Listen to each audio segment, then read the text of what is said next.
Hello students. बच्चों, आज मैं आपको एएमजीएम की इनइक्वालिटी बताऊंगा। आज थोड़ा नेटवर्क इशू है, इस वजह से मैं आपको वीडियो लेक्चर दे रहा हूं। इसका एएम आपको मैंने कई बार बताया, am is greater then GM greater than HM. बहुत इंपॉर्टेंट है बच्चों, इससे क्वेश्चन कंफर्म आएगा जेईई मेंस एडवांस में। इससे क्वेश्चन कंफर्म आएगा एएमजीएम की इनइक्वालिटी से। ठीक है, आप जो पॉजिटिव नंबर्स है ना, मतलब क्या है देखो, पहले हम इसको दो नंबर के लिए देखें। फोर पॉजिटिव नंबर्स हैं ये, जैसे कोई भी दो नंबर्स है, ए और बी पॉजिटिव नंबर्स है। ठीक है, तो उसके अंदर जो मेरा कहने का मतलब ये है कि A plus B, A M क्या होगा, A plus B by two. दो नंबर के लिए डिस्कशन करेंगे। ग्रेटर देन और equal to G M, that is under root A B greater than और equal to two A B. H M क्या होगा भाई, ए प्लस बी। ये पॉजिटिव नंबर के लिए है ऐसा। ठीक है, दो नंबर, पहले मैं आपको दो नंबर के डिस्कशन करूंगा, फिर हम इसको फाइनाइट पॉजिटिव नंबर के लिए एक्सपेंड कर सकते हैं। इन जनरल देखो, दो के लिए ऐसे कैसे डिफाइन करेंगे, देखो आपको, हाँ, for all A B greater than zero. अगर पॉजिटिव नंबर है तो ये एप्लीकेबल होगा। देखो A M G M H M ये न्यूमेरिकल वैल्यू देते हैं, तो न्यूमेरिकली ये बड़े होंगे। अगर नेगेटिव नंबर है तो फिर ये रिवर्स हो जाएगा, H M greater than G M greater than A M, यानी उस केस में एम मिनिमम हो जाएगा। समझ गए? नेगेटिव के केस में अभी आपको मैं बताता हूं। देखो जरा, कोई भी दो नंबर लो बच्चों, दो के लिए मैं आपको प्रूफ करता हूं। देखो कोई भी दो नंबर्स है, ए आपको पता है अंडर रूट ए बी अगर ग्रेटर देन जीरो है, A greater than zero, B greater than zero, तो आप बताओ रूट ए डिफाइंड हो जाएगा। आप root A minus root B को कंसीडर करो। Root A minus root B का स्क्वायर, ये हमेशा जीरो जीरो से बड़ा होगा, क्योंकि स्क्वायर कभी नेगेटिव नहीं होता। Under root A under root B भी डिफाइंड हो जाएगा। अब आप इसको जैसे सोल्व करोगे तो ये क्या हो जाएगा, ए के इसका रूट खोलोगे तो A plus B minus two root A B is greater than equal to zero होगा। ठीक है, ये क्या होगा, A plus B is greater than equal to two root A B. तो यहां से क्या हो जाएगा, A plus B by two greater than equal to root A B. ये बढ़ गया आपका। ठीक है, a plus B by two क्या होगा, ए एम। ठीक है, ये क्या होगा आपका जी एम। तो यानी कि A M is greater than G M proof हो गया। अब आपका आता है देखो, और ये कैसे हो पाया पॉजिटिव नंबर के केस में, क्योंकि अंडर रूट ए और अंडर रूट बी तभी डिफाइंड होंगे जब A and B greater than zero. अब G M is greater than H M proof करना है, तो उसके लिए आप क्या करोगे, G M is greater than H M अगर आप लोगे तो आप ये कंसीडर करो, one by root A minus one by root B, इसका स्क्वायर को कंसीडर करो, that is greater than zero. ये भी ग्रेटर देन जीरो होगा। ठीक है, तो यहां पर ये क्या हो जाएगा, इसको ऊपर करोगे तो one by A plus one by B minus two by root A B is greater than equal to zero होगा। आप इसके एलसीएम लोगे तो क्या हो जाएगा, ए बी एलसीएम हो जाएगा। ए बी एलसीएम होगा तो ये क्या होगा, A plus B by A B, और ये इधर आके greater than equal to two by root A B. ये टू से डिवाइड हो जाएगा, ये क्या होगा, a plus B by two A B is greater than equal to one by root A B होगा। जब रेसिप्रोकल करोगे तो इक्वलिटी का साइन चेंज हो जाएगा, ये ग्रेटर देन लेस देन में कन्वर्ट हो जाएगा। देखो ये अब मैं इस स्टेप को यहां लिख रहा हूं, देखो इसका रेसिप्रोकल करो तो ग्रेटर देन किस में कन्वर्ट हो जाएगा, लेस देन में। क्या हो जाएगा, two A B by A plus B is less than equal to one by root A B, sorry is less than equal to root A B हो जाएगा। रेसिप्रोकल कर दिया दोनों का, रेसिप्रोकल करते हैं तो इक्वलिटी का साइन चेंज हो जाता है। ये क्या होगा, एचएम। ठीक है, ये क्या होगा आपका एचएम। मैं इसको थोड़ा सा साफ कर रहा हूं क्योंकि ताकि यहीं पर पूरा समझ में आ जाएगा। ये क्या होगा, HM. HM less than GM, ये क्या होगा, जीएम। तो इसका मतलब देखो, एएम जीएम से बड़ा है, तो ये आप ये भी तो कह सकते हो GM is greater then HM. तो एएम जीएम से तो यहां प्रूफ कर चुके हैं और जीएम एचएम से प्रूफ कर चुके हैं। तो you will always remember am is greater then GM is greater then HM positive number के केस में। और नंबर नेगेटिव है तो इनइक्वालिटी का साइन चेंज हो जाएगा। AM is less than equal to GM is less than equal to HM. Clear होगी बात आपको ये? अब आप देखिए, यानी हम इसको मैं वर्ड्स में लिखना चाहूँ, क्लियर होगी ना बात? ये प्रूफ भी आपको समझ में आ गया होगा। ये तो मैंने दो नंबर के लिए थे। अब बच्चों ये पॉजिटिव नंबर में होता है, मैंने आपको इन जनरल भी अगर आपको कभी प्रूफ करना हो, देखो बच्चों ये आपको समझ में आ गया है प्रूफ। ये 2 नंबर के लिए डिस्कशन कर रहा था मैं आपसे। वैसे इस स्टेटमेंट को मैं ये कह सकता हूं four A1 A2 A3 AN greater than 0 सारे पॉजिटिव नंबर्स हैं, याद रखना। इन सब का AM क्या होगा, A1 plus A2 plus A3 plus AN by N is greater than equal to GM क्या होगा इनका, इनकी product A1 A2 A3 AN इसकी power 1 by n is greater than equal to HM क्या होगा इसका, HM आपका क्या होगा n by 1 by A1 plus 1 by A2 plus में 1 बाई AN ये होगा। ये इनइक्वालिटी इस तरह से एप्लीकेबल होगी, याद रखना, ठीक है। और नेगेटिव नंबर में एक और मोर इंपोर्टेंट थिंग, जो AM है ना, कोई 2 नंबर्स हैं, उसका कोई 2 नंबर से मान लो, late A is AM of 2 numbers of A and B, 2 number का ये AM है, and G is GM of A and B, G इसका GM है, and H is HM harmonic mean है of A and B इसका harmonic mean है। तो then आपने ये बात तो देखी, A greater than equal to G greater than equal to H, ठीक है। Moreover geometric mean G बीच में आया, A और G के बीच में, G is geometric mean of A and H, ठीक है। G is also GM of A and H, okay. तो ये जो G होता है ना, अब यहां पर एक बात याद रखना, G is GM of A and H. You will always remember geometric mean is the geometric mean of HM and AM. यानी G स्क्वायर की वैल्यू किसके इक्वल होगी, A इनटू में H। आपको होगी जी कैसे, आप देखो किसी 2 नंबर्स के अंदर, देखो जैसे 2 नंबर्स लिखे, इसको मैं साफ कर रहा हूं, जैसे A और B है, देखो यहां पर लिखता हूं मैं, A क्या है आपका, देखो A क्या है यहां पे, A plus B by 2, G क्या है अंडर रूट AB, और H क्या है आपका 2AB by A plus B, ये आपका H है।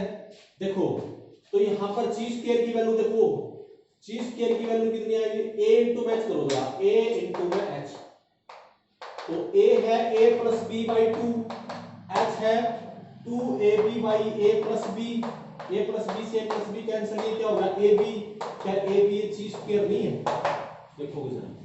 तो geometric mean is the geometric mean of arithmetic mean and harmonic mean, ठीक है भाई बच्चों, ये इसके अंदर बात है। तो ये तो इसके ऊपर डिस्कशन थी। अब देखो यहीं से आपके पास 2 इनइक्वालिटी है, मैं कई बार इनइक्वालिटी आपसे डिस्कशन करता आया हूं कि कोई नंबर प्लस उसके रेसिप्रोकल का सम हमेशा 2 या 2 से ज्यादा होगा। आपको मैंने बताया था, देखो मैंने आपको बताया था कोई नंबर प्लस उसके रेसिप्रोकल का सम x प्लस 1 बाई एक्स, इसका जो मॉडुलस है वो हमेशा 2 या 2 से बड़ा होगा। मैं आपसे कह सकता हूं, दैट इज ये भी बोला जा सकता है कि x प्लस 1 बाई एक्स या तो 2 से बड़ा होगा और x plus 1 by x minus 2 से छोटा होगा, ठीक है। कोई भी नंबर प्लस उसके अगर पॉजिटिव है तो ग्रेटर देन 2 होगा और नेगेटिव है तो लेस देन माइनस 2 होगा, यानी उसकी न्यूमेरिकल वैल्यू 2 से बड़ी होगी हमेशा, ठीक है। आप कहोगे जी कैसे, देखो अगर दोनों पॉजिटिव नंबर्स हैं तो AMGM की इक्वलिटी लगा दो इसके अंदर, ठीक है। अगर दोनों ये पॉजिटिव है x, अगर मान लो x ग्रेटर देन 0 है तो ये तो A होगा तुम्हारा, ये B होगा, इनका AM क्या होगा भाई बच्चों, A आपका x होगा, B आपका क्या होगा 1 बाई x, तो x plus 1 by x by 2 is greater than equal to क्या हो जाएगा GM, GM क्या होगा अंडर रूट ऑफ AB होता है, तो A कितना है x, B कितना है 1 बाई x, तो ये x इंटू में 1 बाई x, ये कैंसिल हो जाएगा, 1 बच गया, तो ये क्या बनेगा x plus 1 by x greater than equal to, greater than और इक्वल टू ये क्या हो जाएगा 2, ठीक है।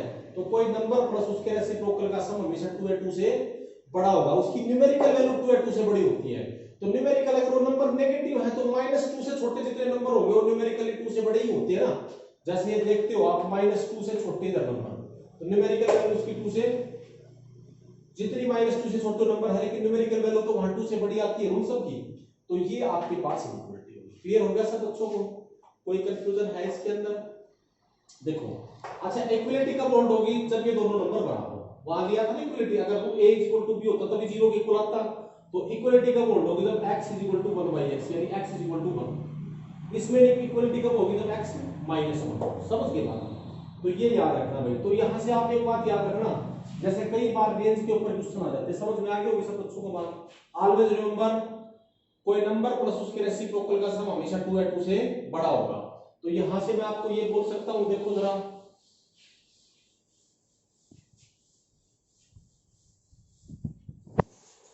देखो कोई नंबर प्लस उसके रेसिप्रोकल का सम, यहां से याद रखना हमेशा पॉजिटिव है तो कंफर्म 2 से बड़ा होगा, और भाई वैसे न्यूमेरिकल 2 से बड़ा होगा। जैसे sin x sin² theta plus में cosecant² थीटा, इसका आंसर हमेशा 2 से बड़ा होगा। cos² थीटा प्लस में secant² थीटा, इसका आंसर भी हमेशा 2 से बड़ा होगा।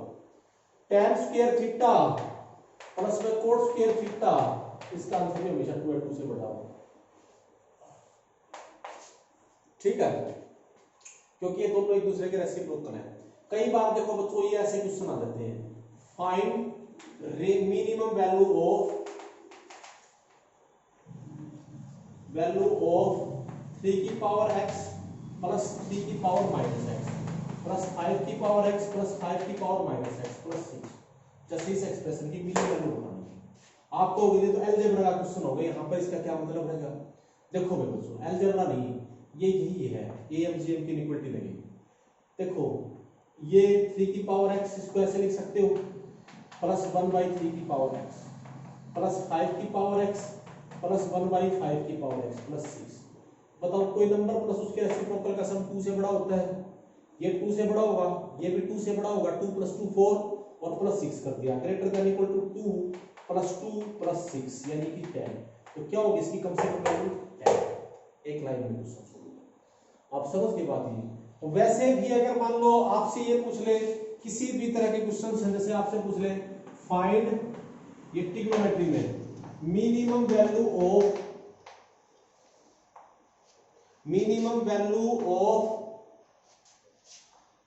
3 tan² थीटा और प्लस 5 cot² थीटा, इसकी मिनिमम वैल्यू बतानी हो आपको। तो आपको इसको कैसे सोल्व करेंगे? देखो इसके अंदर कुछ वो नहीं लगाना, इसमें भी AMGM की इक्वलिटी लगा दोगे। A तुम्हारा कितना है 3 tan² थीटा, B कितना है 5 cot² थीटा। कई बार पेपर में आ चुके ऐसे क्वेश्चन में। तो AM क्या हो जाएगा इसमें? AMGM की इक्वलिटी लगा 3 tan² थीटा A होगा plus 5 cot² theta divided by 2 is greater than or equal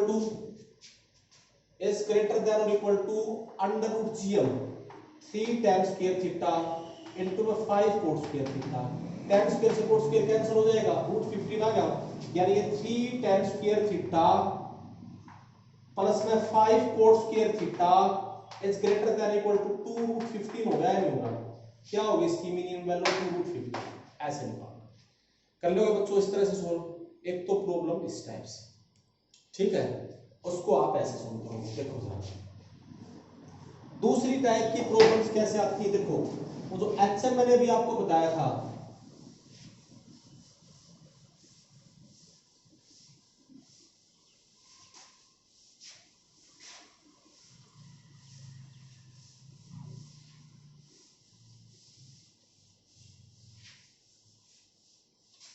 देखो भाई तो HM था आपका, देखो एक 4, एक ये इक्वलिटी भी याद रखना 4, ये तो कोई नंबर प्लस उसके रेसिप्रोकल वाला याद करें आपने। 4 पॉजिटिव नंबर्स, ये जनरल लिख रहा हूं भाई, 4 positive A1 A2 A3 AN, you will always remember A1 plus A2 plus में AN, N2 में 1/A1 plus 1/A2 plus 1/AN हमेशा greater than equal to n²। ठीक है, यानी कुछ पॉजिटिव नंबर्स का सम इनटू में उनके रेसिप्रोकल का सम हमेशा उन नंबर्स के स्क्वायर से ज्यादा होगा, यानी n स्क्वायर जो नंबर ऑफ टर्म्स है। ठीक है, आपको सर ये कैसे है, देखो आपको अभी थोड़ी देर पहले मैंने लिखा था am is greater than gm की इक्वलिटी लिखी थी। सबसे पहले जो मैंने लिखा था इन नंबर्स पे am gm और am gm greater than hm लिख लो, तो मैं direct am greater than hm की इक्वलिटी लगाता हूं। इन नंबर्स का am कितना होगा, a1 प्लस a2 प्लस में am divided by n greater than equal to इनका hm कितना होगा, n by 1 by a1 plus 1 by a2 plus में 1 बाई an। नंबर पॉजिटिव है तो मल्टीप्लाई कर सकते हो, क्रॉस मल्टीप्लिकेशन कोई प्रॉब्लम नहीं, क्रॉस मल्टीप्लिकेशन करोगे तो a1 plus a2 plus an into में 1 by a1 plus 1 by a2 plus में 1 बाई an। ये भी बड़ा इंपॉर्टेंट रिजल्ट है बच्चों, greater than equal to n square होगा नहीं होगा, इसको भी याद रखिए। ठीक है, जैसे कि आप जैसे आपसे पूछ ले कोई, साफ कर दो, इसको समझ में आ गया होगा। ये इनइक्वालिटी याद रखना, कोई भी नंबर्स का सम इनटू में उनके रेसिप्रोकल का सम is always greater than equal to squares of the numbers, यानी n स्क्वायर।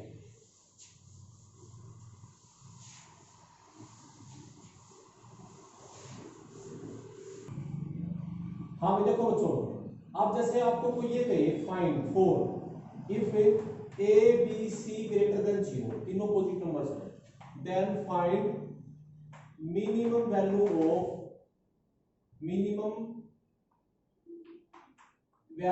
ऑफ जैसे आपसे क्वेश्चन ऐसे पूछ ले, एक लाइन में आंसर दोगे आप सीधे a/2 plus 3/b plus c/5 into में 2/a plus b/3 plus i/c, ये होगा।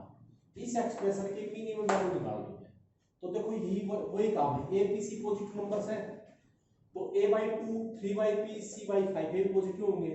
ये तीन नंबर है, ये इनके रेसिप्रोकल है, a/2 का रेसिप्रोकल 2/a, 3/p का रेसिप्रोकल 3b/3 और ये 5/c। तो ये क्या होगा, हमेशा ग्रेटर देन क्या होगी इसकी मिनिमम वैल्यू, इस एक्सप्रेशन की 9, तीन नंबर है तो 9, तो कम से कम वैल्यू इसकी क्या होगी 9। आप समझ गए बात, ये इक्वलिटी कब होल्ड होगी, जब ये बराबर हो जाएगी। ठीक है, ये सारे के सारे नंबर इक्वल होंगे, क्लियर होगी बात ये।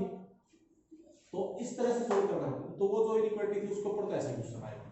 अच्छा एक इसमें फिर देखो ये एम जी एम की इनइक्वालिटी तो आपको समझ में आ गई, वो एप्लीकेशन में बता दी मैंने, जो मिनिमम वैल्यू निकालनी है तो कैसे अप्लाई करना है। ठीक है, एक जैसे ऐसे क्वेश्चन आ जाते हैं कई बार में, जैसे देखो मैंने लिखा if a plus b plus c is equal to 5, ठीक है, then find a plus b plus c is equal to 5, then find maximum value of a square into में b cube into में c की power 4। जैसे यहाँ a plus b plus c दे रखा है, हम इसमें भी am gm की इक्वलिटी लगाएंगे बच्चों, लेकिन किस तरह से लगाएंगे देखो, जैसे ये a स्क्वायर लिख रखा है, कोई भी पावर लिख रखी है और सम दे रखा होगा, तो यहाँ पर इस a स्क्वायर को पता क्या लिख लेना, जैसे ये था इसे को हम यहाँ पर इसको ऐसे लगा लो a/2 प्लस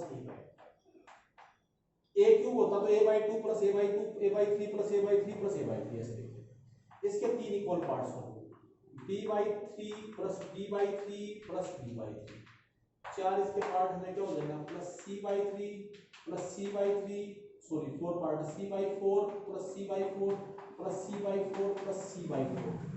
ठीक है, divided by A, in numbers पे एम जे एम की इक्वल लगा दो तो कितने नंबर्स होंगे 1 2 3 4 5 6 7 8 9, तो divided by 9 is greater than equal to GM कितना होगा इसका, इस ये सब मल्टीप्लाई हो जाएगा, यानी a स्क्वायर बाई 4 हो जाएगा है ना दोनों में, इनटू में b क्यूब बाई 27 हो जाएगा, c की पावर 4 बाई 4 की पावर 4, 4 की पावर 4 कितना हो जाएगा बच्चों 256 हो जाएगा।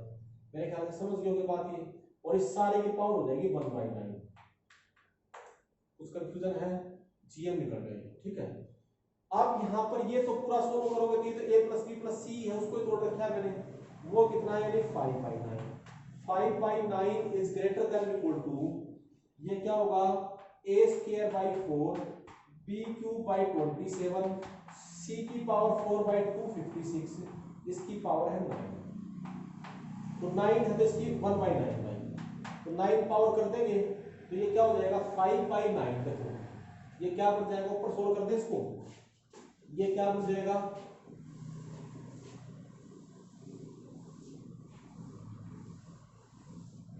5 बाई 9 5 बाई 9 की पावर हो जाएगी 9 is greater than equal to A square B cube C की पावर 4 बाई 4 इंटू में 27 इंटू में 256 ये भी इधर मल्टीप्लाई हो जाएगा this number is greater than this or you can say a square b cube c की power 4 is less than equal to लिख दो डायरेक्ट 5 by 9 की power 9 into 4 into 27 into 256 this is its maximum